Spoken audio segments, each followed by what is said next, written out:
সেই দিনের একটা কথা বলি, ছোট্ট ঘটনা। এই যে এখন সেনাবাহিনীর একটা নিয়োগ চলছে, ছোট্ট একটা কথা বলি। রাত 8:30টায় আমাকে আমার মেজো ভাই ফোন দিয়েছে। আমার এলাকার একটা ছেলে সেনাবাহিনীতে বগুড়া দাঁড়িয়েছিল, টিকে গেছে। এই উপজেলায় আসছিল, ইউনোর একটা স্বাক্ষর লাগবে। সারাদিন ঘুরাইছে, এই চৌহালির ইউনো স্বাক্ষর দেয় নাই। রাত 8:30টায় আমারে ফোন দিয়েছে। আমি বললাম দিন শেষ হয়ে গেল, রাত 8:30 বাজে, এখন ফোন দিয়েছ কেন?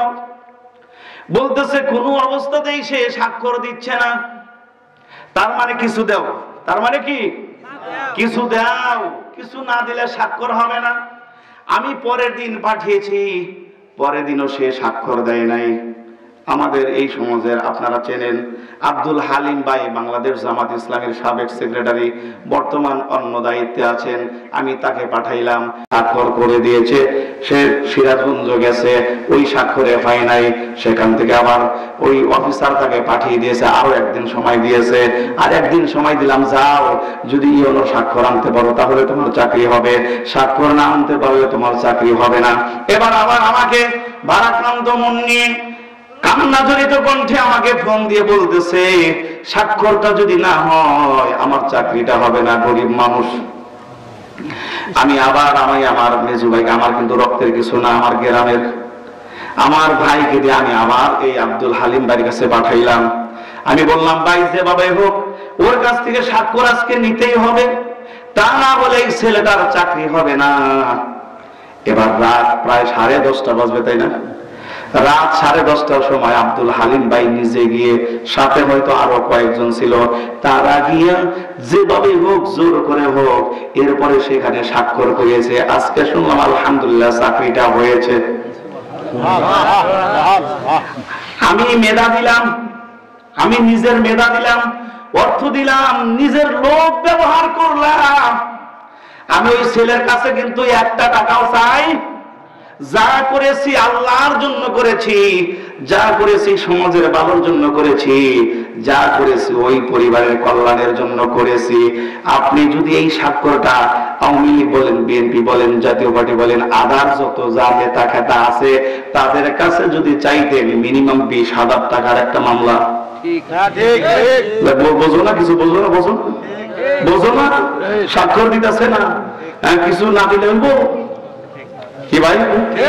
অথচ কি এই যে স্বাক্ষরটা ব্যবস্থা করেছি, একটা চা পর্যন্ত খাই নাই, অথচ নিজের ফোনের টাকা খরচ করে, এরা এদের ফোনের টাকা খরচ করে, মোলা এদের আব্দুল হালিম ভাই, আপনি বোঝেন কিছু? রাত 11টা 10:30টার সময় 11টা বেজে গেছে, ওই সময় গিয়ে তাদেরকে উঠায়া স্বাক্ষর করাইয়া দিচ্ছে। এরপরেও যদি সমাজের ভালো মানুষ না চেনেন, খুঁজে যদি না পান, তাহলে বুঝবো যে আমার চৌহালিবাসীর কপাল পুড়ে গেছে। সম্মানিত ভাইরা, ভালো করে শোনেন। আপনার সামনে যদি কোনো অপরাধীকে অপরাধ করতে দেখেন, 1 নম্বর কাজ হলো হাত দ্বারা সেটাকে প্রতিহত করতে হবে। যদি আপনি সাহস না পান, 16 বছর তো আমরা সাহস পাই নাই, পাইছি নাকি? 16 বছর সাহস পাই নাই। আমাদের সামনে অনেক কিছু করছে, আমরা দেখেছি, আমরা কোনো প্রতিবাদ করতে পারি নাই। আল্লাহর নবী বললেন, এতেও যদি তোমার শক্তি না থাকে, তাহলে তুমি তোমার বক্তব্য, সভা, সেমিনার, সিম্পোজিয়াম, কথা বক্তব্যের মাধ্যমে তাকে বুঝাও আর বলো, ভাই এমন কাজ করা যাবে না। আমরা তাদেরকে কথার মাধ্যমেও কথা বলতে পারি, বলতে পারছি নাকি? কথার মাধ্যমেও তাদেরকে উপদেশ দিতে পারি নাই। ভালো কথা বললেই জামাত শিবির ট্যাগ দিয়ে গ্রেফতার করে নিতে এমন নজির আছে না নাই? ভালো কথা আমরা তাদেরকে বলতে পারি নাই, সভা, সেমিনার, সিম্পোজিয়াম তো দূরের কথা।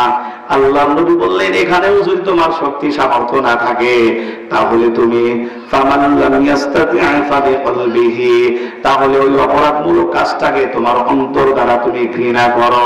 ওয়া যালিকা আযআফুল ঈমান, আর এটা হলো সর্বনিম্ন দুর্বল ঈমান। ওয়ালাইসা, অন্য হাদিসের ভিতরে আসছে ওয়ালাইসা মারা যালিকা মিনাল ঈমান হাব্বাতু খারদাল, অন্য হাদিসের ভিতরে নবী বললেন এরপরে সরিষার দানা পরিমাণও ঈমান নাই। তার মানে 16 বছর আমরা মুখ দিয়া, আরে শুধু আমরা কেন, মসজিদের কোন ইমাম খতিব একটা হক কথাও বলতে পারে নাই, পারছে নাকি? কোন ইমাম খতিব হক কথা বলতে পারে নাই। তার মানে 16 বছর আমরা দুর্বল ইমানের ভিতরে ছিলাম, ঠিক কিনা বলেন ভাই? ভাইরা আমার, এবার সময় এসেছে নিজেদেরকে একটু ঘুরে দাঁড়ানোর, সময় এসেছে সমাজে হক প্রতিষ্ঠা করার, সময় এসেছে কোরআন প্রতিষ্ঠা করার, সময় এসেছে ভালো মানুষের হাতে দেশটা দেওয়ার। এই সুযোগটা যদি আমরা হাতছাড়া করি তাহলে আবার আমরা ওই সুদখোর, ঘুষখোর, চোর, ডাকাত, বদমাইশ, বাস স্ট্যান্ড, বেবি স্ট্যান্ড, ওই টেম্পো স্ট্যান্ডে যারা চাঁদাবাজি করে তাদের হাতে আবার ক্ষমতা যাবে। আর তাদের হাতে যদি ক্ষমতা চলে যায়, বুঝতে হবে আপনি একা জ্বলে পুড়ে মরবেন না, পুরা সমাজটাই জ্বলে পুড়ে ধ্বংস হবে। আরে ভাই, আপনারা তো কোথাও যান না, আমি তো বিভিন্ন সচিবালয়, বিভিন্ন অফিস আদালতে যে নিজের প্রয়োজনে, অন্যের প্রয়োজনে, বিভিন্ন প্রয়োজনে দৌড়াই, আমি দেখি নামাজও পড়ে, কয় হুজুর নামাজ পড়িনি, নামাজটা পড়ে আসি, নামাজটা পড়ে আইসে নিজ দিয়ে নেয়। হ্যাঁ, তারা এখনো কিন্তু আছে, তারা এখনো আছে। এদেরকে চিহ্নিত করুন, এদেরকে দেখুন। এই সমাজে কেউ যদি চাঁদাবাজি করে তাদেরকে ধরে গণধোলাই দিয়ে পুলিশের হাতে তুলে দেবেন, পারবেন না?